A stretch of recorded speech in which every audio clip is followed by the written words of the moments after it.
Hvorfor står du visker? Ja, du skal køre det. Jeg til at høre på den her. Sådan en julekort til Jeg ved jo, hvad I kan finde på, så jeg har det med bekymring.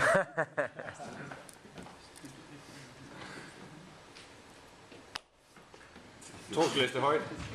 Læs højt. Kære Merete, her er med en lille afskedsgave, som vi håber, du vil bruge flittigt. Glædelig jul. Kærlig hilsen Martør og alle andre i Camping Vest. Tak for det. Og værsgo, nu skal jeg sikkert også lov til at pakke op. Ja, det kan jeg. Det er godt. Værsgo. Det er ikke det, jeg tror, det er. Hvad tror du, det er? Morten, kom nu. Nej, Nej, vent lige.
Jeg tror, du begynder at træne, så er der lige at holde DM i stangdans.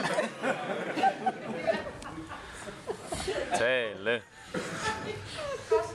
Du var jo blevet advaret, det der. jeg havde faktisk frygtet, at det her det ville ske. Jeg tænkte, at så, det kunne de fandme ikke. Men sådan er det. Ja. Det kunne de ellers. Ja, men tak for gaven. Og så, ja, fortsæt selvfølgelig.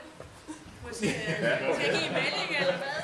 Ja, det her er et show. Men ja, tak for det. Skal skubbe. Nej.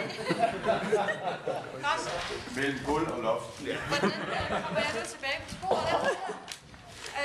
Charlotte, hun har haft lidt ondt af mig, fordi jeg vil fortælle, hvor dårlig jeg var til at bage. Og nogen siger, at der er noget, der hedder indkigningskager og udkigningskager, og jeg ved ikke, hvad det efterhånden hedder. Og hun har faktisk bagt småkager.